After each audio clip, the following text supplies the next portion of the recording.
Selfie তোলার সময় রোহিতের ৪ কোটি টাকার ঘড়ি ছিনতাইয়ের চেষ্টা করে দুই ভক্ত। অবস্থা বুঝতে পেরে দ্রুত সতর্ক হন রোহিত। হাত গুটিয়ে নেন গাড়ির ভেতরে। বিরক্তি নিয়েই দুই ভক্তের উদ্দেশ্যে বলতে দেখা যায় কিছু বিরক্তিকর শব্দ। ক্রিকেটের সবচেয়ে বড় ফ্যানবেজ ভারতে। কথাটি যেমন সত্যি, তেমনি পৃথিবীর সবচেয়ে উগ্র সমর্থকও ভারতীয়রা। তা তো আর বলার অপেক্ষা রাখে না। ভারত বিশ্বকাপে বাংলাদেশের আইকনিক ফ্যান টাইগার শোয়েবের বাঘের প্রতীকী ছিঁড়ে ফেলে পূর্ণ উল্লাস থেকে শুরু করে অগণিত কর্মকাণ্ড তাদের উগ্রতার প্রমাণ বহন করে। এমনকি বিশ্ব বরেণ্য ফুটবলার লিওনেল মেসির ভারত সফরও এশিয়ার মান ধূলিসাতে যথেষ্ট।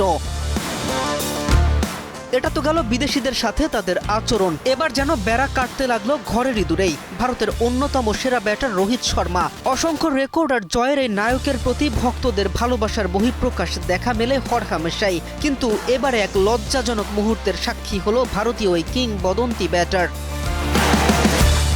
ভক্তের ভালোবাসার প্রতিদান দিতে গিয়ে ছিনতাই হতে বসেছিল তার শখের ৪ কোটি টাকার ঘড়ি।